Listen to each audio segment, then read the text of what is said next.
తెలుగుదేశం పార్టీలో దాదాపు 3 దశాబ్దాల సుదీర్ఘ ప్రయాణం తర్వాత పార్టీని నమ్ముకున్నందుకు కార్యకర్త నుంచి నాయకుడిగా ఎదిగి పార్టీని కష్టకాలంలో వీడకుండా కొనసాగుతూ వచ్చిన కుడుపూడి సత్యబాబు గారికి ఇటీవల ఈ మధ్య కాలంలోనే మనకి రాష్ట్ర శక్తిబల్య అభివృద్ధి కార్పొరేషన్ సంక్షేమ కార్పొరేషన్ చైర్మన్గా ఇవ్వడం జరిగింది. సత్యబాబు గారు పదవి రాకముందు ఎలా ఉన్నారో పదవి వచ్చిన తర్వాత కూడా అదే, అంటే తన సమాజానికి సంబంధించి ఏదో ఒక కార్యక్రమాలు చేయడం, రాష్ట్ర వ్యాప్తంగా తిరుగుతూ గీత కులాలలో ఉన్న సమస్యలు తెలుసుకుని వాళ్ళకి ఏదో రకంగా సాయం చేయడం, ఇట్లాంటి అనేక అంశాల్లో ఆయన వ్యక్తిగతంగాను పార్టీ పరంగాను దూసుకుపోతున్న పరిస్థితి ఉంది. దాంతోపాటు నారా లోకేష్తో మంచి పరిచయాలు, చంద్రబాబు నాయుడు గారి దృష్టిలో మంచి అభిప్రాయం ఉన్న వ్యక్తి. ఇప్పుడు ఆయనతో ఒక ముఖాముఖి చేయబోతున్నాం. కార్పొరేషన్ చైర్మన్ అయిన తర్వాత తొలి ఇంటర్వ్యూ. థ్యాంక్ యూ అవకాశం ఇచ్చినందుకు సత్యబాబు గారు. ఇప్పుడు మీ లక్ష్యం ఏంటి సార్? మెయిన్ ముఖ్యంగా ముందుగా నాకు కార్పొరేషన్ రావడానికి ఎంతో ముందుండి ప్రయత్నించిన మా సిటీ ఎమ్మెల్యే ఆదిరెడ్డి వాసు గారికి, అలాగే ఆదిరెడ్డి అప్పారావు గారికి, ఇంకా మా గురువర్యులైన పితాన్ గారికి, రెడ్డి సుబ్రహ్మణ్యం గారికి కూడా ధన్యవాదాలు. ఫస్ట్ నుంచి కూడా మేము సాధికార కమిటీకి అందరూ చేసినప్పటికీ నుంచి కూడా అందరికీ ఒకటే విషయం చెప్తున్నాను. గీత కులాలు జనాభా పరంగా ఎక్కువగా ఉన్న అవకాశాలు మాత్రం చాలా తక్కువగా ఉన్నాయి. దానికి మెయిన్ ఆర్థికంగా బలపడకపోవడం. వాళ్ళని ఆర్థికంగా బలపరచడం కోసమని ఈ కన్వీనర్గా అయినప్పటికీ నుంచి కూడా ఎన్నో కార్యక్రమాలు పెట్టడం జరిగింది. ఆ కార్యక్రమాల ఉద్దేశం కేవలం మద్యం షాపులో మాకు రిజర్వేషన్ ఇమ్మని అడగడం. దానికి లోకేష్ గారి దృష్టిలోనే పెట్టాము, చంద్రబాబు నాయుడు గారి దృష్టిలో పెట్టాము. చంద్రబాబు నాయుడు గారు, లోకేష్ గారు యువగలం పాదయాత్ర మొదలెట్టినప్పుడు కాంచి కూడా ఎక్కడ అవకాశం ఉంటే అక్కడ ఒక శెట్టిబలిజ, గౌడ, శ్రీసేన, యాత, ఈడిగ 5 కులాలలో కూడా ఎక్కడ అవకాశం ఉంటే అక్కడ ఒక మీటింగ్ పెట్టించడం, మా సమస్యలు వారి దృష్టికి తీసుకెళ్ళడం. వారు కూడా పాదయాత్రలో ఎన్నో కష్టాలు అనుభవిస్తూ ఒక గీత కులాలనే కాకుండా బీసీలో ఉన్న అన్ని కులాలతో కూడా మమేకమై రాత్రులంతా నడడం, పొద్దున్న నుంచి సాయంత్రం వరకు. మర్నాడు పొద్దున్నే మళ్ళా యువగలం పాదయాత్ర మొదలెట్టే ముందు అక్కడ ఏ కమ్యూనిటీ అయితే ఉందో అక్కడ ఆ బీసీ నాయకులతో అందరితో కూర్చోబెట్టి మా సమస్యలు అన్నీ తెలుసుకోవడం, ఆ విధంగా మేము ఈ గీత కులాలకు మాకు రిజర్వేషన్ ఇమ్మని అడగడం, ఆయన సానుకూలంగా స్పందించడం కూడా మాకు ఎంతో ఆనందం కలిగింది. స్పందించిన వెంటనే అధికారం వస్తుందనే ముందే మాకు లోకేష్ గారి పాదయాత్ర మొదలెట్టినప్పుడు అనుకున్నాం మేము తెలుగుదేశం పార్టీ ఖచ్చితంగా అధికారంలోకి వస్తుందని. ఎందుకంటే మా యువ నాయకులు నారా లోకేష్ గారు ఎన్నో పాదయాత్ర మొదలెట్టినప్పుడు ఈ దుర్మార్పు జగన్మోహన్ రెడ్డి ఎన్నో ఇబ్బందులు పెట్టాడు. అవన్నీ కూడా అధిగమించి ఈరోజు తెలుగుదేశం పార్టీలోకి అధికారం రావడానికి ముఖ్య కారణమైన యువ నాయకులు మా లోకేష్ గారికి ప్రత్యేక ధన్యవాదాలు తెలుపుకుంటూ, అలాగే ఈ 20% రిజర్వేషన్ ఇస్తా అన్నారు. దాన్ని అధికారంలోకి వచ్చినట్టు మాట నిలబెట్టుకోవడం అంటే చిన్న విషయం కాదు.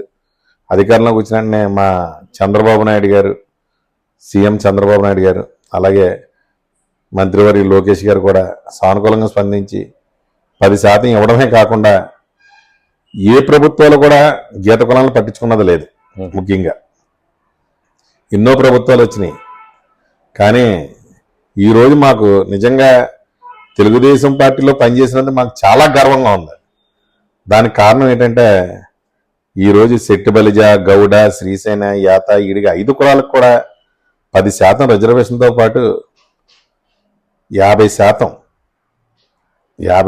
లైసెన్స్ ఫీజుల్లో రాయితీ కల్పించడం అంటే అది ఒక్క చంద్రబాబు నాయుడు గారికి, తెలుగుదేశం పార్టీకే అది సాధ్యమవుతుంది. ఎందుకంటే అన్న నందమూరి తారక రామారావు గారు ఏ విధంగా అయితే బీసీలను ఆదుకోవడానికి పార్టీ స్థాపించారో దాన్ని ముందుకు తీసుకెళ్ళడానికి ఆయన నుంచి వణుకుపుచ్చుకున్న చంద్రబాబు నాయుడు గారు కానీ ఆయన తనయుడు లోకేష్ గారు కానీ బీసీల పక్షపాతి అనే మరొకసారి మాకు ఈ రిజర్వేషన్ ఇవ్వడంతో పాటు ఈ గీత కులాలకి ఈ ఫీజు తగ్గించడం అనేది చాలా గొప్ప విషయం. ఆయనకి నిజంగా తగ్గించినందుకు మా గీత కులాల తరఫున ఎప్పుడూ కూడా మేము ఆయనకు రుణపడి ఉంటాం. అంటే ఇటీవల కాలంలో మీ ఆర్థిక లక్ష్యం కరెక్ట్గా ఉంటేనే రాజకీయ లక్ష్యం నెరవేరుతుందన్న మంచి అభిప్రాయం చెప్పారు. అయితే 20% ఎన్నికల్లో ప్రకటించింది తెలుగుదేశం పార్టీ, కానీ 10% గీత కులాలకి షాపులు కేటాయించింది అనే విమర్శలకి మీ సమాధానం? ఏమండి, ఏదన్నా సరే మనం ఒక వ్యాపారం మొదలెట్టేటప్పుడు ఖచ్చితంగా ఒకసారి మనం 50 లక్షలు టార్గెట్ అనుకుని 50 లక్షలు ఏమో ఒకసారి పెట్టేలేము కదా. ఒక వ్యాపారం మీద ముందు ఎలాగుందని చూడడానికి ఒక 10 లక్షలు పెట్టి వ్యాపారం మొదలెడతాం. అది దాంట్లో స్పందన చూసి దాంట్లో మనకు రావడం చూసి ఇంకా అలా అలా పెంచుకుంటూ వెళ్తాం. అలాగే చంద్రబాబు నాయుడు గారు, లోకేష్ గారు, ఇది కూటమి ప్రభుత్వం. చంద్రబాబు నాయుడు గారు, లోకేష్ గారు 20% ఇస్తానని మాట ఇచ్చారు. కానీ కూటమిలో అంటే మేమున్నాం, తెలుగుదేశం పార్టీ ఉంది, జనసేన పార్టీ ఉంది, బీజేపీ పార్టీ ఉంది. అందరి కలయికతో కూటమిలో మేము అధికారంలోకి వచ్చాం కాబట్టి వాళ్ళ నిర్ణయాలకు కూడా కట్టుబడి ఉండాలి. కాబట్టి ఈ రోజు సాధ్యాసాధ్యాలు చూసుకుని 10% ఇచ్చారు. 10% ఇవ్వడం కూడా చాలా గొప్ప విషయం. ఎందుకంటే ఈ రోజు 350 షాపులు అంటే చిన్న విషయం కాదు. ఖచ్చితంగా రాను ఆ మిగతా 10% కూడా మిగతా ఎన్డీఏ కూటమి నాయకులందరినీ కూడా ఒప్పించి మాకు 20% కూడా వస్తుంది ఖచ్చితంగా. అంటే మీరు ప్రమాణ స్వీకారం చేసే ముందు దొమ్మేటి వెంకటరెడ్డి గారి విగ్రహం ఆవిష్కరించిన తర్వాతే ప్రమాణం చేస్తానని చెప్పి అట్లా కార్యక్రమం కూడా భారీ బహిరంగ సభ ఈ కోస్తా జిల్లాల నుంచి తరలి వచ్చిన అశేష జనంతో మీరు ప్రమాణ స్వీకారం చేశారు. వెంకటరెడ్డి గారి జాతిపేత, మీ జాతికి సంబంధించిన అత్యుత్తమ నాయకుడు, ఆయన విగ్రహావిష్కరణ కూడా జరిగింది. దాంట్లో ఇప్పుడు తెలంగాణ తరహాలో ఇది కల్లు గీత కార్మికులకు సంబంధించి కొన్ని సమస్యలు ఇక్కడ కూడా మీరు పరిష్కరిద్దామని చెప్పి అందులో తీర్మానాలు కొన్ని చేశారు. ఆ రోజు ఎంతవరకు అది మీ అధినేతల దృష్టికి తీసుకువెళ్లారు? ఎంతవరకు సానుకూలంగా ఉంది? అంటే కల్లు గీత కార్మికులు చాలా ఇబ్బంది పడుతున్నారు గ్రామాల్లో. అసలు ఈ రాష్ట్ర కార్పొరేషన్ చైర్మన్గా అయినప్పుడు నేను లోకేష్ గారిని అడగాలి, వెళ్ళి ఏమంటే మాకు ఏమిస్తారని. కానీ నేను చైర్మన్ అయిన తర్వాత ఫస్ట్ లోకేష్ గారిని వెళ్ళడానికి వెళ్ళినప్పుడు ఆయన మమ్మల్ని తిరిగి అడిగారు, ఏమని, మనం గీత కార్మికులకి మాట ఇచ్చాము, 10% ఆల్రెడీ ఇచ్చాం కాబట్టి దానితో మీరు సంతోషపడకుండా గీత కార్మికులకి మనం నీరా ప్రాజెక్టు కట్టిస్తామని మాట ఇచ్చాం. ఈ 2 సంవత్సరాల్లో కూడా నీరా ప్రాజెక్ట్ అనేది చాలా సర్వాంగంగా పూర్తి చేయాలి. దానికి కేరళలో నీరా ప్రాజెక్ట్ సక్సెస్ అయింది. ఖచ్చితంగా మీరు అందరూ కూడా అధికారికంగా అక్కడికి వెళ్ళి దాంట్లో విధి విధానాలు తెలుసుకుని గమ్ముని ఆ కార్యక్రమం కూడా మొదలెట్టి ఖచ్చితంగా మనం నీరా ప్రాజెక్టు అతి త్వరలో పూర్తి చేయాలని చెప్తే లోకేష్ గారికి నిజంగా మాకు ఆశ్చర్యం కలిగింది. ఎందుకంటే మేము చైర్మన్ అవగానే ఫస్ట్ ఆయనకి అభినందనలు తెలపడానికి వెళ్తే నాతో పాటు అందరు చైర్మన్లు కూడా వచ్చారు. మిగతా ఆ రోజు అందుబాటులో ఉన్న చైర్మన్లు అందరూ కలడానికి వెళ్ళారు. అందరికీ కూడా ఆయా కులాల్లో సాధికారత ఎలా పెరగాలి, అలాగే మిగతా కార్పొరేషన్లు అన్నిట్లు కూడా విధి విధానాలు ఎలా చేస్తే బాగుంటుంది, మీ దగ్గర ఏమేమి ఉన్నాయో మాకు చెప్పండి, దానికి మేము ఏం చేయాలో కూడా ఆలోచిస్తామని చెప్పి మా యువనాయకుడు లోకేష్ గారు నిజంగా మాట్లాడడం గొప్ప విషయం. ఎందుకంటే ఎంతోమంది నాయకులను చూశాను, కానీ లోకేష్ గారు లాంటి పరిణితి చెందిన నాయకులు మాత్రం చూడడం నిజంగా మాకు చాలా ఆనందం. సార్, ఇప్పుడు గత ఎన్నికల్లో చూసుకుంటే తెలుగుదేశం పార్టీ అంటే బీసీలు, బీసీలు అంటే తెలుగుదేశం పార్టీ, అదేవిధంగా ఉభయ గోదావరి జిల్లాలో ఇంచుమించుగా కాపులతో సమానంగా ఉన్న కమ్యూనిటీ సెట్టిబల్జ కమ్యూనిటీ. సీట్ల విషయంలో అత్యధిక సీట్లు కేటాయించలేకపోవడానికి కారణం ఏంటి సార్? మీకు స్టార్టింగే చెప్పాను నేను, ఏంటంటే ఈరోజు ఏం చెయ్యాలన్నా ఆర్థికంగా బలపడ్డాం. మీకు జనాభా ఉన్నబట్టికి ఆర్థికంగా ఎదరికొచ్చే నాయకులు అయితే సెట్టిబల్జిల్లో బాగా తక్కువ. ఆ ఉన్న వాళ్ళకి అందరికి కూడా అవకాశాలు కల్పించడానికి ఇప్పుడు లోకేష్ గారు, చంద్రబాబు నాయుడు గారు చూస్తున్నారు. రాబోయే రోజుల్లో ఖచ్చితంగా సెట్టిబల్జిలకు ఇంకా ఎక్కువ అవకాశాలు ఇస్తారు. ఇప్పుడు మీ ప్రస్థానం ఎలాగా తెలుగుదేశం పార్టీలో మొదట ప్రారంభమైంది? మీకు మొదటి గాడ్ ఫాదర్ ఎవరు? ఆ తర్వాత ఎలా స్టెప్ బై స్టెప్ మీరు ముందుకు వెళ్ళారు? తెలుగుదేశం పార్టీ ఈ పదవి ఇవ్వకముందు ప్రతిపక్షంలో ఉన్నప్పుడు కూడా శెట్టిబల్జ సాధికార సమితికి మీరు రాష్ట్ర అధ్యక్షుడిగా కూడా ఉన్నారు. ఆ స్థాయి వరకు ఇంచుమించు పార్టీ పదవులు చేశారు. ఎట్లా మీరు అసలు మౌళ్ళు చేసుకున్నారు? మీ ప్రయాణం ఎలా సాగింది? ఫస్ట్ నుంచి కూడా నేను సామాన్య కార్యకర్తగా తెలుగుదేశం పార్టీలో మొదలెట్టాను. అన్న నందమూరి తారక రామారావు గారు బీసీల పార్టీ అందరం అనడంతో పాటు ఈ తెలుగుదేశం జెండా పట్టుకున్నాం. ఆ రోజు నుంచి ఈ రోజు వరకు కూడా ఎంతో మంది ఇప్పుడు చెప్పడం కాదు, అది వాస్తవం. ఎందుకంటే ఈరోజు మనం చాలామంది ఎమ్మెల్యేలుగా అయినా, ఎంపీలుగా అయినా, మంత్రులుగా అయినా, ముఖ్యంగా స్థానిక సంస్థల్లో కార్పొరేటర్లు అయినా, ఎంపీటీసీలు అయినా, జడ్పీటీసీలు అయినా, సర్పంచ్లు అయినా, ఆ పుణ్యం అంతా కూడా బీసీలు అందరిది కూడా తెలుగుదేశం పార్టీయే. ఆ రోజు నందమూరి తారక రామారావు గారు రిజర్వేషన్ తీసుకొచ్చారు కాబట్టే ఈరోజు చాలా మంది బీసీ నాయకులు ఎమ్మెల్యేలైనా, మంత్రులైనా. అందుకు మేము తెలుగుదేశం పార్టీ అంటేనే మాకు ఎప్పుడు కూడా బీసీల పార్టీ అనేది కూడా దానికే. సో అంటే మీరు 94లో ప్రయాణం ప్రారంభించారు. మొదటి కార్యకర్తగా ప్రయాణం ప్రారంభించారు. ఎవరితో స్టార్ట్ చేశారు కెరియర్? ఆ తర్వాత ఎట్లా మౌల్డ్ అయ్యారు? ఎలా ఎవరితో ప్రయాణం కొనసాగిస్తూ వస్తున్నారు? నేను ఫస్ట్ స్టార్టింగ్ అప్పుడు మాకు రూరల్లో ఒడ్డివేపద్రరావు గారు, ఆయన ఎమ్మెల్యేగా ఉన్నప్పుడు నేను రాజకీయాల్లోకి వచ్చాను. తదుపరి ఇంకా చాలామంది నాయకులు వచ్చారు. కానీ మమ్మల్ని దగ్గరుండి ప్రతి దాంట్లో కూడా నడిపించింది ఎవరన్నైతే ఒక ఆదిరెడ్డి కుటుంబం అని చెప్తాను. ఎందుకంటే బీసీలను మమ్మల్ని గుర్తించి ఈ రకంగా ఈ రాష్ట్ర స్థాయిలో మమ్మల్ని తీసుకెళ్లారంటే అది మా యువనాయకులు ఆదిరెడ్డి వాసు గారని నేనైతే గర్వంగా చెప్పుకుంటాను. సార్ ఇప్పుడు అంటే వడ్డీ వీరభద్రరావు గారి నుంచి వచ్చిన సాంప్రదాయం లేకపోతే ఆయన అలవాటు ఆతిథ్యం ఇస్తే సత్యబాబు ఆతిథ్యం ఒక విభిన్నంగా ఉంటుంది. ఏంటి రీజన్? బాగా ఫుడ్ విషయంలో చాలా కేర్ తీసుకుంటారు. అదేమీ లేదండి. పార్టీ కార్యక్రమంలో చాలా చూస్తూ ఉంటాం. భోజనాల విషయంలో ఎవరు అసంతృప్తి చెందిన సందర్భం కనబడలేదు. అలాంటిదాన్ని ఏం లేదండి. ముఖ్యంగా కార్యకర్తలు ఎక్కడి నుంచో వస్తారు, వాళ్ళకి మనం ఏమి ఇవ్వలేము. కనీసం వచ్చిన మనుషులను గౌరవంగా చూడాలి. ఎందుకంటే మన ఇంటికి మన చుట్టాలను ఎలా గౌరవంగా చూసుకుంటామో అలాగే మన కార్యకర్త అనేది చాలా ఇంపార్టెంట్. ఎందుకంటే నేను కూడా కార్యకర్తగా ఎన్నో కష్టాలు పడి ఉండి దానివలన ఇప్పుడు కూడా కార్యకర్తలు అంటే నాకు చాలా గౌరవంగా చూడాలనుకుంటాను. ముఖ్యంగా ఆ ఇది కూడా మా అప్పారావు గారు కార్యకర్తను చాలా గౌరవంగా చూస్తారు, ఆదిరెడ్డి అప్పారావు గారు. ఆ విధంగా మాకు కూడా ఆయన కూడా ఉండడం వలన అదే అలవాటు. ఎదిగే కొద్దీ ఒదిగి ఉండాలంటారు. మీరు కార్పొరేషన్ చైర్మన్ అంటే మంచి హోదా కలిగిన పోస్ట్. ఈ పాటికి వేరే వాళ్ళు అయితే కొంచెం ధూమ్ధామ్ హడావిడి చేసేసి వెనక ముందు 4 కార్లు పెట్టి రోజు ఊరేగింపులు గొడవగా ఉంటుంది. అంతకుముందు ఎలా ఉన్నారు, ఇప్పుడు ఎలా ఉన్నారు? ఎలా సాధ్యమైంది మీకు? అంటే ఈ హడావిడికి దూరమా ఏంటి? పదవి అనేది చంద్రబాబు నాయుడు గారు ఇచ్చిందండి. అది ఖచ్చితంగా అది ఎన్ని సంవత్సరాలు ఉంటుందో అది ఆయన ఇష్టం. కానీ పదవి పోయిన తర్వాత కూడా మళ్ళీ ఇక్కడ జనాల్లో ఉండాలి. అదేదో ముందే మనం సామాన్యంగా, ఎందుకంటే సామాన్య కార్యకర్తకి పదవి ఇచ్చారు నాకు ఈరోజు చైర్మన్ గాని, అందుకు నేను సామాన్యంగా జనాల్లో తిరగడానికి నేను ఇష్టపడతాను ఎక్కువ.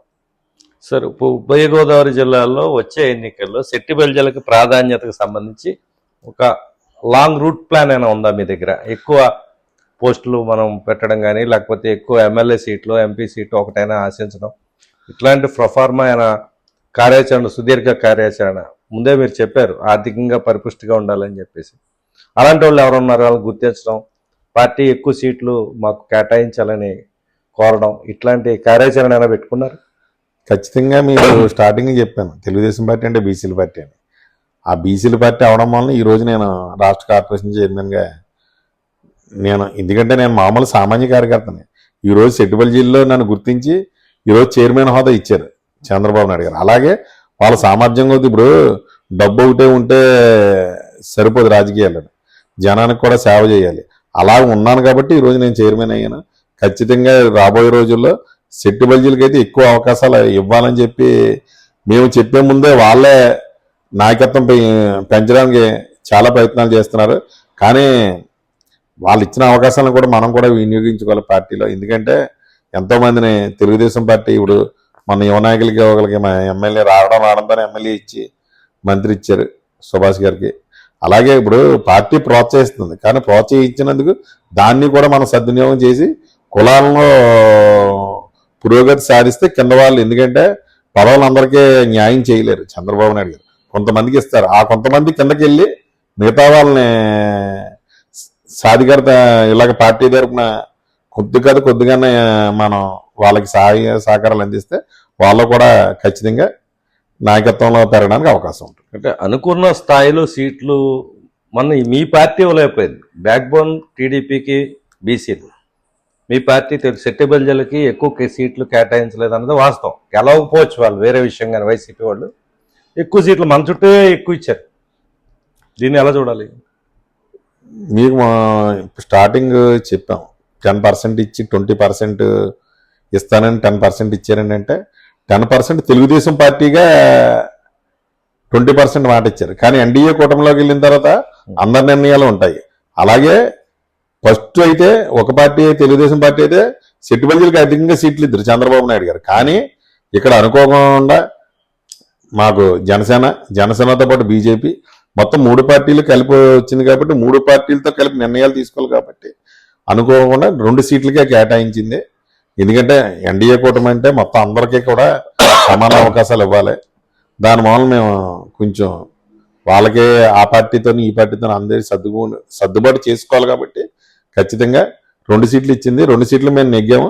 ఇంకా రేపు రాబోయే రోజుల్లో కూడా మంచి అవకాశాలు, సెట్టిబల్జీకి ఎక్కువ అవకాశాలు మాత్రం ఖచ్చితంగా వస్తాయి. తెలుగుదేశం పార్టీలో ఇప్పుడు పెద్ద ఎత్తున ఒక చర్చ మొదలైంది. తెలుగుదేశం అనుకూల మీడియాలో కూడా కథనాలు వస్తున్నాయి. ఇప్పుడు చంద్రబాబు నాయుడు గారు యాక్టివ్గా ఉన్న టైంలోనే లోకేష్ గారికి ప్రధానమైన ప్రాధాన్యత కలిగే డిప్యూటీ సీఎం, లేకపోతే చంద్రబాబు గారు జాతీయ రాజకీయాల్లోకి వెళ్ళి ఈయన్ని రాష్ట్రానికి ముఖ్యమంత్రి చేయాలనే వాదన ఒకటి పెద్ద ఎత్తున తెలుగుదేశం వర్గాల్లో జరుగుతుంది చర్చ. మీ వ్యక్తిగతంగా మీ అభిప్రాయం ఏంటి? అసలు ఎట్లాంటి పార్టీ నాయకత్వం కొత్త తరం రావాల్సిన అవసరం ఖచ్చితంగా ఉంది. ఏ టైంలో రావాల్సి ఉంది? ఇప్పుడు లోకేష్ గారికి ఏ పొజిషన్ రావాలని మీరు కోరుకుంటున్నారు? మీరు నన్ను అడిగితే వ్యక్తిగత అభిప్రాయం అడిగితే నా సొంతంగా చెప్తున్నాను, కానీ మీరు పార్టీ అభిప్రాయం అడిగారు. పార్టీ పార్టీలో వర్గాలు చర్చించుకుంటున్నాయి. భవిష్యత్ నాయకుడు లోకేష్, దాంట్లో డౌట్ లేదు.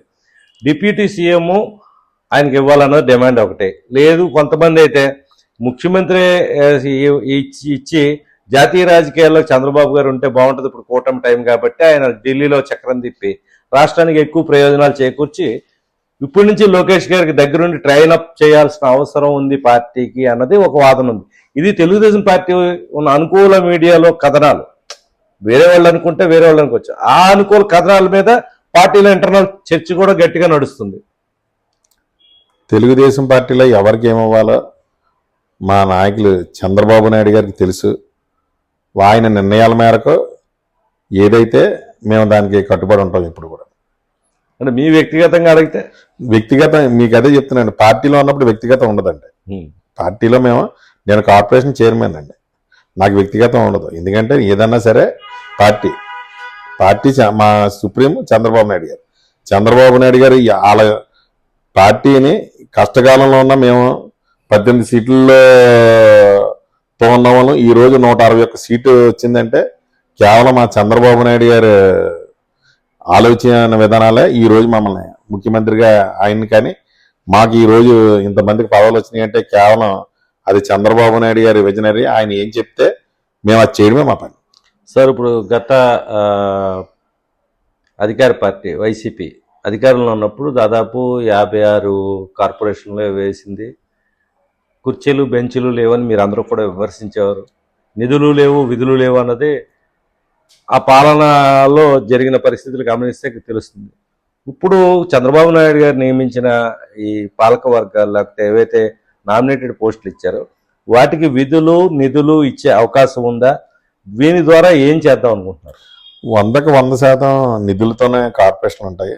రేపు రాబోయే ఏప్రిల్ మే నెలలో ఖచ్చితంగా ఏ కార్పొరేషన్కి ఆ కార్పొరేషన్కి జనాభా తమాషా ప్రకారం వారికి ఖచ్చితంగా నిధులు మంజూరైతే ఖచ్చితంగా జరుగుతుంది. చంద్రబాబు నాయుడు గారు విజనరీ లీడర్, వారికి మనం చెప్పవసరం లేదు. ఎందుకంటే ఆయన ఏం చేయాలో తిరిగి మాకే చెప్తున్నారు. రేపు మార్చి దాటగానే ఈ కొత్త బడ్జెట్ వస్తుంది కదా, ఆ బడ్జెట్లో ఖచ్చితంగా మాకు ఏ కార్పొరేషన్ ఎంతో ఖచ్చితంగా దానికి తగ్గ ప్రణాళిక ఇప్పుడే రూపుదిద్దుతుంది. సార్ ఇప్పుడు తెలంగాణలో బీసీ కులగణన అనేది ఒకటి జరుగుతుంది, జాతీయ స్థాయిలో దీని మీద కూడా డిమాండ్ ఉంది. మీ వరకు మిమ్మల్ని అడిగితే అసలు బీసీ కులగణన జరపడం అవసరమా? మొత్తం అన్ని కులాలు ఓపెన్గా మనకి సర్వే జరిపి బయట పెట్టాల్సిన అవసరం ఉందనుకుంటున్నారు? కులాలు అనేది చాలా ఆ విషయం అయితే అండి నాకు అంత పెద్దగా ఇది లేదు. నా ఉద్దేశం అయితే అండి అందరూ కలిసి ఉంటున్నాం, ఏ గొడవ లేకుండానే. ఇప్పుడు వాళ్ళు ఎక్కువ వీళ్ళు తక్కువ అనేది నా వరకు అంటే నాకు సెట్టిబల్జీ కార్పొరేషన్ చైర్మన్ ఇచ్చారు కాబట్టి నేను సెట్టిబల్జీలకే కాకుండా మిగతా బీసీలందరితో నేను కలిసి ఉంటాను. ఎందుకంటే నాకు ఇచ్చిన వరకు నేను ఆ పని పూర్తి చేసుకుని మిగతా వాళ్ళందరితో కూడా నాకు మమేకమై ఉంటాను. ఎందుకంటే నాకు ఎక్కువ ఆ కమ్యూనిటీతో పాటు అదర్ బీసీలు కూడా మొత్తం అందరూ కూడా మేము అంతా ఒకే కుటుంబంగా ఉంటాం. మీరు అలాగే 30 ఏళ్ళ నుంచి ప్రయాణిస్తూ వస్తున్నారు, దానికి మీ గురించి వ్యక్తిగతంగా ఏమంటలేదు నేను. ఇప్పుడు బీసీ కులగణన అన్నది చాలామంది, ఇప్పుడు రాహుల్ గాంధీ నుంచి మిగతా వాళ్ళందరూ కూడా డిమాండ్ చేస్తుంది. కారణం ఏంటంటే బీసీల్లో అసలు ఎంతమంది ఉన్నారు, బీసీల్లో వెనుకబడిన ఆర్థికంగా వెనుకబడిన వర్గాలు ఏంటి, వాళ్ళు సాయం చేయడానికి ఒక లెక్క అయితే అవసరం ఉంది. బీసీ కులగణన అనేది ఎందుకంటే ఖచ్చితంగా జరిగితేనే బాగుంటుంది. ఎందుకంటే అంటే ఇప్పుడు అనుకున్న దాని మీద కొంచెం తక్కువ అవకాశాలు వస్తున్నాయి బీసీలకి. ఆ కులగణన అనేది జరిగితే ఇంకా బీసీలకు ఎక్కువ అవకాశాలు పెరుగుతాయని నా ఉద్దేశం, నా సొంత ఒపీనియన్. మీ మంత్రి నారాయణ గారు రాజమండ్రిలో పర్యటించినప్పుడు త్వరలో కార్పొరేషన్ ఎన్నికలు జరుపుతామని చెప్తున్నారు. రాజమండ్రి కార్పొరేషన్ ఎన్నికలు ఇప్పుడు ఓసీకి రిజర్వ్ అయిన పరిస్థితి ఉంది. బీసీ నాయకుడిగా లేకపోతే తెలుగుదేశం పార్టీలో సీనియర్ కార్యకర్త నుంచి నాయకుడిగా ఎదిగిన వ్యక్తిగా మీ అభిప్రాయం ఏంటి? అసలు ఎన్ని సీట్లు సెట్టిబల్జీలు కోరుకుంటున్నారు? రాజమండ్రిలో ఎక్కువ మెజార్టీ ఉన్నారు కూడా. ఆ విషయం ఖచ్చితంగా మా ఎమ్మెల్యే గారు చూస్తారు, ఆదిరెడ్డి వాసు గారు. ఎందుకంటే ఎప్పుడూ కూడా ఈ గీత కులాలకి ఇంత గొప్ప వైభోగం రాలేదండి రాజమండ్రి సిటీలో. దానికి నిదర్శనం ఆదిరెడ్డి వాసు గారి ఆధ్వర్యంలో మొన్న గోదావరిగట్టు దగ్గర రేలంగి వెంకటరామయ్య గారి విగ్రహం కానీ, ఇక్కడ లాలాచెరువు సెంటర్లో దొమ్మేటి వెంకటరెడ్డి విగ్రహం కానీ గబగబా ఈ 7 నెలల్లోనే పెట్టుకోగలిగామంటే గీత కులాలకి వాళ్ళ ఇచ్చే గౌరవాన్ని చూస్తే నాకే ఆశ్చర్యం కలుగుతుంది. ఎందుకంటే గతంలోనే ఇక్కడ మాఘ సామాజిక వర్గానికి చెందిన అతనే ఎంపీ చేశాడు, ఆ విషయం మీకు కూడా తెలుసు. కానీ అప్పుడు రేలంగి వెంకటరామయ్య గారి విగ్రహం మేము పెట్టలేకపోయాం, అలాగే దొమ్మేటి వెంకటరెడ్డి గారి విగ్రహం మేము పెట్టలేకపోయాం. ఎందుకంటే అందులోనే సెట్టిబల్జీలు ఉన్నారు, అందులోనే మేము గీత కులాలకు సంబంధించిన వాళ్ళు ఉన్నారు. కానీ అవి జరగలేదే. కేవలం ఆదిరెడ్డి వాసు గారు ఎమ్మెల్యే అయిన తర్వాతే ఈ జరిగినాయి. అందుకు ఖచ్చితంగా కేవలం మా మనోభావాలకి అంత గౌరవం ఇచ్చినప్పుడు రేపు ఇంకా ఈ అవకాశాలు ఇంకా పెంచుతారు. ఎందుకంటే వాసు గారు ఆయనకు పక్క ప్రణాళికంగా ఉంది. ఆయన ఏమీ ఆషామాషిగా ఏమీ ఎమ్మెల్యే అవ్వలేదండి. ఎందుకంటే 5 సంవత్సరాలు జనాల్లో తిరిగి కష్టపడి ప్రతిరోజు కూడా ఏ కష్టం వచ్చినా మేము ఉన్నామని చెప్పి ఎదరకొచ్చి చేసే వ్యక్తి ఎవరన్నా ఉన్నారంటే అది మా ఒక ఎమ్మెల్యే గారు ఆదిరెడ్డి వాసు గారు. ఎందుకంటే ప్రతి కష్టంలోనే ఈరోజు ఒక సామాన్య మధ్య వ్యక్తిగా ఒక ఫీజుకి ఇబ్బంది వెళ్ళినా, హాస్పిటల్ గానీ ఇబ్బందికి వెళ్ళినా, ఏ పని ఎమ్మటనే స్పాట్లో ఒక్క నిమిషంలో ఎమ్మటనే ఫోన్ కలిపి అధికారులతో మాట్లాడి దాన్ని ఎమ్మటనే తక్షణమే మాకు వచ్చిన వ్యక్తికి న్యాయం జరిగే ఇలా జరుగుతుందంటే అది చిన్న విషయం కాదు. ఎందుకంటే ఎంతో మంది ఈ పట్టా భూముల్లోనే వాటిల్లోనే ఉన్నారు. ఈ రోజు వాళ్ళందరికి కూడా ఆలోచించి సరైన టైంలో వాళ్ళందరికి కూడా మొన్న ఎక్కడైతే కొంతమంది ఉంటున్నారో వాళ్ళందరికి కూడా ఎవరైతే ఇళ్లలో ఉన్నారో వాళ్ళందరికీ కూడా సర్వే చేయించి పట్టాలు కూడా ఏర్పాటు చేసిన వ్యక్తి ఎవరన్నా ఉన్నారంటే అది కేవలం మా ఎమ్మెల్యే ఆదిరెడ్డి వాసు గారు. అంటే సత్యబాబు గారి భవిష్యత్ ప్రయాణం ఎలా ఉండబోతుంది తెలుగుదేశం పార్టీలో అని అడిగితే ఏం చెప్తారు? నేను మొదలెట్టింది తెలుగుదేశం, లాస్ట్ వరకు కూడా తెలుగుదేశం అండి. ఎందుకంటే నాకు పదవి అంటే ఇప్పుడు వచ్చింది. ఎప్పుడూ కూడా 2004 నుంచి 2014 వరకు అధికారంలో రాకముందు 10 సంవత్సరాలు పార్టీకి పనిచేశాం. అలాగే 2019 నుంచి 2024 వరకు అధికారం లేనప్పుడు కూడా పనిచేశాం. మాకు పని చేయడమే ఇష్టం. ఎందుకంటే తెలుగుదేశం పార్టీ అంటే పని చేయమని చెప్తుంది. అధినాయకుడు మాకు ప్రత్యేకించి ఎవరైనా సరే బయట వైఎస్ఆర్సీపీ లాగా ఈ రౌడీజాలు చేయడాలు లేకపోతే ఈ సెటిల్మెంట్ దందాలు నడిపించడాలు ఈ టైప్ ఉండవు. తెలుగుదేశం పార్టీ ఎప్పుడూ కూడా కార్యకర్తల పార్టీ, కష్టపడే వారికి ప్రతి ఒక్కరికి విలువనిచ్చే పార్టీ. సార్ ఇప్పుడు నిధులు కేటాయిస్తారు చంద్రబాబు నాయుడు గారు ఖచ్చితంగా అని నమ్మకంగా ఉన్నారు. మీ నుంచి ప్రపోజల్స్ ఎంతవరకు ఉన్నాయి, ఒక అవగాహన ఎలా ఉన్నాయి? ఇంత కనీసం ఈ నిధులు ఉంటే విద్యపరంగాను ఉద్యోగపరంగా వాళ్ళకి ట్రైనింగ్స్ ఇవ్వడం, ఇట్లాంటి క్యాంప్స్ లేకపోతే ఇవన్నీ సామాజికంగా వెనుకబడిన ఈ జాతిలో ఉన్న వ్యక్తులకి న్యాయం చేయగలం, దీనికి ఎంత బడ్జెట్ అవసరం అనే లెక్కలైనా మీ దగ్గర ఒక అంచనా ఉన్నాయండి? మీ బోర్డ్ ఆఫ్ డైరెక్టర్స్ అందరూ కలిపి మాట్లాడుకుని కార్యాచరణ ఏమైనా రూపొందించారు అప్పటిదాకా? ఆల్రెడీ మనం ఒక మీటింగ్ మీద కూర్చున్నాం, మాకు ఒక కార్యాచరణ ఉంది. దాన్ని రేపు అధికారికంగా ఫస్ట్ మీటింగ్ పెడుతున్నాం 5వ తారీఖు నాడు. 5వ తారీఖు నాడు గొల్లపూడిలో మన బీసీ ఎండి గారి ఆధ్వర్యంలో ఫస్ట్ మీటింగ్ పెడుతున్నాం అధికారికంగానే. దాంట్లో మీటింగ్స్లో కూడా రాసుకుని పెట్టుకుంటాం. అది చంద్రబాబు నాయుడు గారి దగ్గర కూడా వెళ్తుంది. కాబట్టి ఏదైతే ఈ శెట్టి బలిజలను గీత కులాల్లో ఆర్థికంగా బలపడడంతో పాటు ప్రతి గ్రామాల్లో కూడా ఇప్పటికి కూడా కళ్ళు తీసే వ్యక్తులు చాలా మంది ఉన్నారు. అనుకోకుండా ఈ రియల్ ఎస్టేట్ పెరగడం వల్ల ఈ తాటి చెట్లు కూడా ఎక్కువ నరికేయడం పడ్డది. దానికి ప్రత్యేకంగా జీవో తీసుకొచ్చి ప్రతి ఎక్కడైతే ఎక్కువ ఈ కళ్ళు తీసి తాటి గీత కులస్తులు ఉన్నారో అక్కడ ప్రతి గ్రామంలో కూడా ఒక 5 ఎకరాలు కేటాయించి వాళ్ళకి తాడి చెట్లు ఈత చెట్లు పెంచే పని మీద కూడా గవర్నమెంట్ శ్రద్ధ తీసుకుంటుంది. దానికి లోకేష్ గారు కూడా ముందే మాకు యువగలంలో మాట ఇవ్వడం కూడా జరిగింది. ర్యాపిడ్గా అడుగుతాం మేము. ఇప్పుడు చంద్రబాబు నాయుడు గారు, లోకేష్ ఎవరంటే మీకు బాగా ఇష్టం? మీరు అడిగిన ప్రశ్న ఎలా ఉందంటే మీరు ఈ కన్ను పొడి చేసుకుంటారా అన్నట్టు ఉంది. మాకు చంద్రబాబు నాయుడు గారు ఎంతో కష్టకాలంలో పార్టీని నిలబెట్టుకుంటూ ఈ రోజు వరకు వచ్చారు. నెక్స్ట్ మా యువనాయకులు లోకేష్ గారు. ఎందుకంటే 2014లోనే 19లో చాలా దారుణమైన పరిస్థితిలో ఉంటే ఆయన ప్రత్యేకించి ఒక ప్రణాళికంగా యువగాలం పాదయాత్ర మొదలెట్టి ఈరోజు మేము అందరం కూడా, ఎందుకంటే ఈ 5 సంవత్సరాల ఉదాహరణగా మా ఎమ్మెల్యే గారిని తీసుకోండి, ఆదిరెడ్డి వాసు గారిని. ఆయన మీద కేసులు పెట్టి ఆ వయసులో ఆదిరెడ్డి అప్పారావు గారిని, వాసు గారిని 11 రోజులు లోపల పెట్టారు. ముఖ్యంగా చంద్రబాబు నాయుడు గారిని 53 రోజులు లోపల పెట్టి బాధ పెట్టారు. అచ్చెన్నాయుడు గారిని బాధ పెట్టారు, అయ్యన్న పాత్రుడు అని బాధ పెట్టారు, కొల్లు రవీంద్ర గారిని బాధ పెట్టారు. ఇంతమందిని బాధ పెట్టిన వాళ్ళని అధికారంలోకి రావడం అంటే చిన్న విషయం కాదు. ఒక రాక్షసుడి చేతిలో నుంచి అధికారం లాక్కోవడం అంటే చాలా పెద్ద విషయం. దాన్ని అసాధ్యం అనుకున్నది సుసాధ్యం చేసింది మా యువనాయకుడు నారా లోకేష్ గారు. ఈరోజు తెలుగుదేశం పార్టీ ఏ రోజైనా సరే, ఈ రోజు కానీ మొన్న ఉన్న పరిస్థితుల్లోంచి మళ్ళా ఈరోజు అధికారంలోకి నిజంగా వచ్చామంటే అది కేవలం తెలుగుదేశం పార్టీ నారా లోకేష్ గారు పాదయాత్రలో ఆయన ప్రతి క్షుణ్ణంగా ప్రతి కులాల్లోనే వెళ్ళి ప్రతి ఇంట్లో కూర్చుని ప్రతి ఒక్కరి దగ్గర కూడా కష్టాలేటో తెలుసుకునే వ్యక్తి ఎవరన్నా ఉన్నారంటే మా లోకేష్ గారు.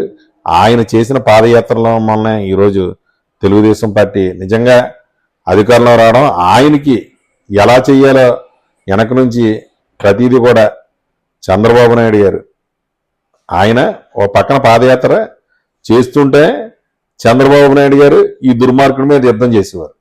ఇలాగా చంద్రబాబు నాయుడు గారు లోకేష్ గారు కలయికలో ఈరోజు 161 సీట్లు. అనుకోకుండా మా పవన్ కళ్యాణ్ గారు ఆయన కూడా కలడం, బీజేపీ ఎన్డీఏ కూటమి అందరూ కూడా కలిసి, ఎందుకంటే ఒక దుర్మార్గుడిని అంతమొందించాలంటే చాలా ఇంతమంది కలిస్తేగానే ఆయన పంపడం కష్టమైంది. ఖచ్చితంగా జనాలు కూడా ఫస్టే ఫిక్స్ అయ్యారు ఖచ్చితంగా తెలుగుదేశం పార్టీని అధికారంలో తీసుకురావాలని. అలాగే జనాలు కూడా నిజంగా వాళ్ళు పడ్డ కష్టాలే ఈరోజు మాకు ఇన్ని సీట్లు కాదు. పితాని సత్యనారాయణ గారు, రెడ్డి సుబ్రహ్మణ్యం గారు ఎవరంటే ఇష్టం బాగా మీకు ఇందా చెప్పాను కదండి, చంద్రబాబు నాయుడు గారే లోకేష్ గారే అంటే వీళ్ళు అంతే. ఎందుకంటే ఈ రోజు నేను ఈ స్థానంలో ఉండడానికే నాకు వాళ్ళే కారణం ఇద్దరు. ఎలాగంటే సిటీ పరంగా నాకు ఆదిరెడ్డి వాసు గారు, అప్పారావు గారు అయితే, కమ్యూనిటీ పరంగా పితాని సత్యనారాయణ గారు, రెడ్డి సుబ్రహ్మణ్యం గారు. ఎందుకంటే వాళ్ళిద్దరూ నన్ను గైడెన్స్ చేయబట్టే నేను ఈరోజు రాష్ట్ర కార్పొరేషన్ చైర్మన్గా కూర్చోగలిగాను. కులంలో ఎందుకంటే చాలా ముందుకున్న మీటింగ్లు ఎక్కడన్నా పెట్టాలన్నా ఏం చెయ్యాలన్నా వాళ్ళు కూడా మీరు ఇలా చెయ్యి అలా చెయ్యి అని చెప్పి వాళ్ళ సొంత కార్యక్రమంగా వాళ్ళు కూడా అందరికీ ఫోన్లు చేసి మెసేజ్ ఇచ్చి ఖచ్చితంగా ఈ మీటింగ్ మీరు అందరూ పెడుతున్నారు, అక్కడ పెడుతున్నారు, మీరు అందరూ కూడా సహకరించండి అని చెప్పడం వలన ఈ రోజు నేను చేయగలను. ఎందుకంటే వాళ్ళిద్దరూ లేకపోతే నేను ఇన్ని మీటింగ్లు కూడా నేను ఆర్గనైజింగ్ చేయలేను. ఎందుకంటే ఒక ఊరుగాని ఊరెళ్ళి మీకు తెలియదే ఉందండి, ఒక ఊరుగాని ఊరెళ్ళినప్పుడు రెడ్డి సుబ్రహ్మణ్యం గారు కానీ, ఈస్ట్ గోదావరిలో అలాగే వెస్ట్ గోదావరిలో పెతాని సత్యనారాయణ గారు కానీ నన్ను రెండు కళ్ళుగా ఉండబట్టి నేను వాళ్ళ ఆధ్వర్యంలో ఎదరికెళ్ళి ఈ రోజు కార్పొరేట్ చైర్మన్. అంటే వాళ్ళిద్దరిలో బాగా నచ్చిన అంశాలు ఏంటి మీకు? నిజాయితీ అండి, ఇద్దరు కూడా నిజాయితీ, ఉన్నమాట మొక్క మీద మాట్లాడతారు. పదవుల కోసం ఒకళ్ళని కాకాపట్టే అలవాటు వాళ్ళిద్దరికీ లేదు. ఏ రోజన్నా సరే వాళ్ళిద్దరి దగ్గర కూడా నేర్చుకోవాల్సిందే అదే విషయం. ఎందుకంటే ఎవరో ఇద్దరిలో కూడా ఒకరికొకరు అలాగా కాటాలో పెడితే సమానంగా దొరుకుతారు. దేంట్లోనండి? నిజాయితీలోని. ఒకళ్ళ విషయంలో ఒక పదవి వస్తుందంటే ఓ మెట్టి కింద దిగండి అంటే ఆ పదవాన్ని వదిలేస్తారు, కానీ మెట్టి దిగే మెంటాలిటీ కాదు. ఒక పితాన్ గారిది కానీ రెడ్డి సుబ్రహ్మణ్యం గారిది కానీ నిజంగా వాళ్ళిద్దరూ కూడా మాకు సూర్యచంద్రులు లాంటి వాళ్ళు. వాళ్ళిద్దరూ కూడా ఎప్పుడూ కూడా పదవుల కోసం కులాన్ని ఎక్కడా కూడా ఒక మెట్టు కింద దించే మనస్తత్వం వాళ్ళకి లేదు. ఎందుకంటే నేను వాళ్ళతో ఇద్దరితో కూడా ప్రయాణించాను. నిజంగా వాళ్ళిద్దరూ కూడా ఒక ఆనిముత్యాలు. మళ్ళీ అలాంటి వ్యక్తులు నేను దొమ్మిడి వెంకటరెడ్డి గారు ఎలా ఉంటారో తెలియదు, కానీ ఆయన కులం కోసం ఎంతో పనిచేశారు అంటారు. ఇందుకు ఈ రోజు నేను రాజమండ్రిలో ఫస్ట్ టైం ఆయన విగ్రహం పెట్టుకున్నాం. అలాగే రెడ్డి సుబ్రహ్మణ్యం గారిని ఎన్నో అవమానాలు చెంది ఆయన ఈరోజు నాయకుడిగా అయ్యి, ఎమ్మెల్సీగా అయ్యి, శాసనమండలి డిప్యూటీ చైర్మన్గా అయ్యారు. పార్టీ కష్టకాలంలో ఉన్నప్పుడు ఎంత పని చేయాలో అంత పని చేశారు ఆయన పార్టీ కోసం. అలాగే పితాని సత్యనారాయణ గారు పొలిట్ బ్యూరో ఇచ్చిన తర్వాత ఆయన ప్రతిపక్షంలో ఉండగా ఎన్నో అవకాశాలు వచ్చినాయి. ఆయన కూడా ఈ రోజు కూడా ఇద్దరు కూడా నేను ఒకళ్ళ గురించి ఎక్కువ కాదు, ఒకళ్ళ గురించి తక్కువ కాదు, వాళ్ళిద్దరూ కూడా ఏ రోజన్నా సరే ఒక మాట అన్నారంటే ఆ మాటకే కట్టుబడి ఉంటారు. అవకాశం వస్తుంది కదండి, మళ్ళీ మాట మార్చే మెంటాలిటీ మాత్రం వాళ్ళిద్దరికీ ఉండదు. నిజంగా వాళ్ళిద్దరిని కూడా చూసి చాలా నేర్చుకోవాల్సినవి ఇంకా ఉన్నాయి. ఆదిరెడ్డి అప్పారావు గారు, ఆదిరెడ్డి శ్రీనివాస్ గారు, ఇద్దరిలో ఉండే క్వాలిటీస్ ఏంటి? లేదా ఇద్దరిలో మీరు ఎవరిని ఏ రకంగా ఇష్టపడతారు? ఆదిరెడ్డి అప్పారావు గారు ఏదన్నా ఇచ్చిన మాటగా అది ఎంత కష్టం వచ్చినా సరే నిలబడతారు. అలాగే ఆదిరెడ్డి వాసు గారు ఏదన్నా కష్టం వచ్చిందంటే అది కార్యకర్త లేకపోతే మామూలు అని చూడరు. ముందు కార్యకర్త. అప్పారావు గారు కార్యకర్త అని చూస్తారు. వాసు గారి దగ్గర అయితే ఆ ఇదే ఉండదు. అటేపు వచ్చినోడి దగ్గర కష్టమే చూస్తాడు. ఆ కష్టం చూసి ఏదన్నా ఉంటే ముందు ఆయన ఎమ్మెల్యేగా చేయవలసిన సాయం కాకుండా సొంతంగా భవానీ చారిటబుల్ ట్రస్ట్ ద్వారా కూడా ఎంతో మందికి పిల్లలకి ఈరోజు ఫీజులు కడుతున్నారంటే ఎమ్మెల్యే అయిన తర్వాత కూడా డబ్బులు ఖర్చు పెట్టే వెయ్యికి ఎమ్మెల్యే ఉన్నారంటే అది మా ఆదిరెడ్డి వాసు గారు. ప్రతి దుక్కున కూడా ఈరోజు కూడా మేము ఎంతోమంది పొద్దున్నే మాటలు వెళ్తుంటాం. ఈరోజు కూడా ఫీజులు లేవా, సరే రేపు నేను పంపిస్తానమ్మా అని చెప్పి కొన్ని ఆరోగ్యశ్రీలో అవ్వకపోతే వైద్యం దాన్ని సీఎం రిలీఫ్ ఫండ్లో మేము చేయిస్తాం. సీఎం రిలీఫ్ ఫండ్కి కూడా డబ్బులు పెట్టడానికి ముందు వైద్యం చేయించుకోవడం డబ్బులు లేకపోతే ఆదిరెడ్డి వాసు గారు తక్షణమే ఆ డాక్టర్తో మాట్లాడి ఏమన్నా అవసరం ఉంటే మేము చేస్తాం, ముందు అర్జెంట్గా ట్రీట్మెంట్ చేయండి అని చెప్పినవి ఎన్నో ఉన్నాయి. నిజంగా వాసు గారు నిజంగా ఆ విషయంలో హ్యాట్సప్. ఎందుకంటే కష్టాన్ని తెలుసుకుని చేసేసే వ్యక్తి ఎవరన్నా ఉన్నారంటే మా ఆదిరెడ్డి వాసు గారు. సార్, ఇప్పుడు వీళ్ళెవరు కూడా ఇప్పుడు నేను చెప్పిన పేర్లేం కాకుండా మీరు బాగా దేశంలో కావచ్చు, రాష్ట్రంలో కానీ బాగా ఇష్టపడే వ్యక్తి ఎవరు రాజకీయంగా? రాజకీయంగా నేను ఇష్టపడే వ్యక్తి చంద్రబాబు నాయుడు గారండి. ఎందుకంటే ఎవరో ఎంతో కొంత ఏదో టైంలో ఫ్యామిలీకి కేటాయిస్తారు, కానీ ఆయన ఏంటంటే 24 గంటల్లో 18 గంటలు 20 గంటలు జనాల కోసమే కష్టపడే నాయకుడు ఎక్కడ కూడా మనం చూడం. అలాంటి నాయకుడు నిజంగా మన ఆంధ్రప్రదేశ్లో ఉండడం కేవలం ఆంధ్రప్రదేశ్ ప్రజలు చేసుకున్న అదృష్టం. ఎందుకంటే ఈ 5 సంవత్సరాల్లో పోలవరం ప్రాజెక్టు మీరు చూశారు, ఎంత దుర్మార్గంగా కనీసం ఒక ఇటుక కూడా పెట్టలేదు. అలాగే అమరావతిని డెవలప్ చేయడానికి ఆయన ముఖం చూసి ఆయన మాట కట్టుబడి రైతులందరూ కూడా భూములు ఇచ్చారు. దాన్ని కూడా మరీ దుర్మార్గంగా అమరావతిని ఆఫ్ చేద్దామని చూశాడు. అయినా సరే ఆయన ఎక్కడా కూడా ఇది చెందకుండా ఎంప్లాయీస్ని అందరినీ కూడా 2014 అధికారంలో రాగానే అందరినీ బతిమాలు తీసుకొచ్చి శనివారం శుక్రవారం సాయంత్రాలకే హైదరాబాద్ వెళ్ళిపోవడానికి మళ్ళీ ట్రైన్లు ఏర్పాటు చేసి అలాగ చేసితే అమరావతిని ఒక్కసారి ఆలోచించకుండా ఓటేసినందుకు అతనికి ఈరోజు మన పిల్లలకు భవిష్యత్తు లేకుండా చేసాడు. అయినా సరే మళ్ళా మొదటి నుంచి మొదలెట్టి ఈరోజు అమరావతి అలాగే మన పోలవరం ప్రాజెక్టు రెండు కూడా జోడిద్దుల్లా పరిగెట్టిస్తూ ఎప్పటి నుంచో మన కళ రైల్వే జోన్ దాన్ని నిజంగా సాధించి రేపు రాబోయే తరానికి 2047లో అన్ని రాష్ట్రాల్లో కన్నా మన ఆంధ్రప్రదేశ్ నెంబర్ 1. ఈ 5 సంవత్సరాలు పూర్తయ్యేటప్పటికీ మన దావోస్ పర్యటన మీరు చూశారు, చాలా విజయవంతం అయింది. ఖచ్చితంగా రేపు రాబోయే రోజుల్లో మనం పిల్లలు అమెరికాలో ఉన్నారు లేకపోతే ఆస్ట్రేలియాలో ఉన్నారని చెప్పుకోరు. అమరావతిలో ఉన్నారు మా అబ్బాయిలు, అమరావతిలో జాబ్ చేస్తున్నారు, వైజాగ్లో జాబ్ చేస్తున్నారు అని గొప్పగా చెప్పుకునే రోజులు ఖచ్చితంగా చంద్రబాబు నాయుడు గారు కల్పిస్తారు. మీరు ఫైనల్గా ఈ కార్యక్రమం ద్వారా ప్రజలకు కావచ్చు, సెట్టబల్జ జాతికి కావచ్చు చెప్పేది ఏంటి? నేను ఎవరికి అంత చెప్పేంత వాడిని కాదండి, కానీ మీరు అడిగారు కాబట్టి చెప్తున్నా. నేనైతే కష్టపడినందుకు నాకు చైర్మన్ వచ్చింది. దానికి మా ఆదిరెడ్డి వాసు గారి సంకల్పం, వెనకాల రెడ్డి సుబ్రహ్మణ్యం గారి పితాని గారి ఆశీస్సులు ఉండడంతో నాకు ఈరోజు కార్పొరేషన్ చైర్మన్గా నేను ఎదగలిగాను. ఖచ్చితంగా తెలుగుదేశం పార్టీలో కష్టపడిన ప్రతి కార్యకర్తకే మంచి అవకాశాలు ఉంటాయి. చంద్రబాబు నాయుడు గారు, లోకేష్ గారు అందరిని గుర్తిస్తారు. ముఖ్యంగా మా ఎమ్మెల్యే ఆదిరెడ్డి వాసు గారు నన్ను ఈ రకంగా ఫస్ట్ స్థానంలోనే నన్ను గుర్తించి నాకు ఫస్ట్ విడతలోనే నాకు ఈ కార్పొరేషన్ చైర్మన్ రావడానికి ఎంతో కష్టపడి ఆయన తోడ్పాటుని అందించినందుకు ఆయన ప్రత్యేక ధన్యవాదాలు. Thank you very much. ఇది కుడిపూడి సత్యబాబు గారి అభిప్రాయాలు అనేక రకాల అన్నీ కూడా చెప్పడం జరిగింది. ముఖ్యంగా ఆర్థికంగా ఈ జాతిని సమున్నత స్థాయికి చేర్చడం, దీంతోపాటు రావాల్సిన లబ్ధిని చంద్రబాబు నాయుడు గారు, లోకేష్ గారు ముందే వాళ్లే ఇస్తామని చెప్పి ముందుకు వచ్చారు. ఆ తర్వాత తనకి ఆదిరెడ్డి అప్పారావు గారు కానీ, ఆదిరెడ్డి శ్రీనివాస్ గారు, పితాని సత్యనారాయణ గారు, రెడ్డి సుబ్రహ్మణ్యం గారు వీళ్ళందరి సహకారంతో ఈ స్థాయికి వచ్చానని చెప్పి ఆయన రాష్ట్ర స్థాయిలో అత్యున్నత పదవిలోకి వెళ్ళినప్పటికీ కూడా నిగర్వంగా చెప్తున్నారు. ఇదే రీతిలో ఆయన పదవి వచ్చిన దగ్గర నుంచి ఇప్పుడు దాకా కూడా ఎక్కడా కూడా అందరితో కలిసి మెలిసే ఉంటున్నారు తప్ప ఆర్భాటాలకు పోవటం లేదు. సామాన్య వ్యక్తిగానే ఆయన నడవడిక అందరికీ ఆదర్శం చెప్పాలి. ముఖ్యంగా కార్యకర్తలకి, నాయకులకి అందరికీ ఎల్లవేళ అందుబాటులో ఉంటూ ఏదైనా సమస్య వస్తే ఉన్నతాధికారుల దృష్టికి, ప్రజాప్రతినిధుల దృష్టికి తీసుకువెళ్ళి వాటి పరిష్కారానికి తన వంతుగా కృషి చేస్తూ రాజమండ్రిలో తనదైన ముద్ర వేసుకుంటున్న కుడిపూడి సత్యబాబు గారికి భవిష్యత్తులో కూడా మరిన్ని ఉన్నతమైన అవకాశాలు రావాలని కోరుకుంటూ ఇది ఈస్ట్ న్యూస్ కోసం Ramanarayana. Thank you very much Satyababu గారు. Thank you sir.